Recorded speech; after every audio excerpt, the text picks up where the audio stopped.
Well, the warm weather means many of you are probably breaking out the grills and enjoying some food outdoors. But if you're not careful, that food can pose some health risks. Smart Charter sat down with an expert to learn how you can keep your food safe this summer. Well, picnic and barbecue season is here, but these warm weather events also bring some opportunities for food-borne bacteria to thrive. Dr. Rupa Shah, she's back with us today to talk more about summer food safety.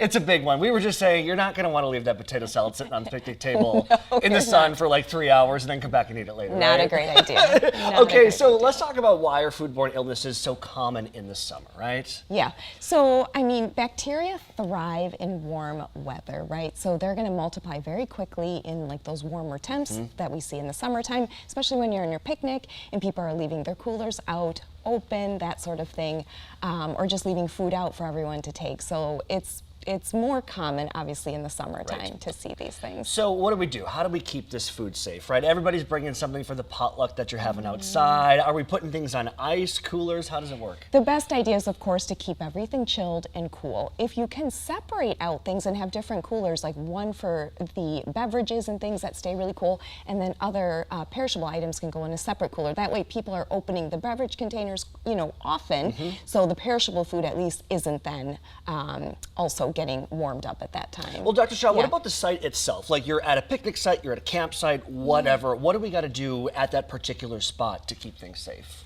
So I think just, again, like separating out the items, that's what we typically do, right? Like, so keeping the coolers separated and letting the kids know here's where all the cold drinks are, keeping things in the shade if possible, if you can, not picking it, right out in the direct sun where the food is exposed the entire time. Okay, now I know it's maybe a little bit graphic and gross, but like we're talking about things like, maybe not feeling so well. What kind of symptoms are we looking for if you maybe were exposed to a foodborne illness, something like that? So first you're going to start getting the gurgling, the GI upset. Of course, the diarrhea is going to follow shortly thereafter, nausea, vomiting. Those are the most common foodborne illness symptoms that people will experience. And it's going to be very shortly after, usually within about 4 hours after eating. When do we seek some help from a doctor? Yeah, so if you're having continuous diarrhea, vomiting, and you can't keep or can't keep liquids down, that's a time you're going to get dehydrated, and it's probably a time to see a doctor, and you might need some IV fluids or anti-nausea meds to help you get recover a little bit quickly. Any final thoughts to keep our food safe and people safe during the summer?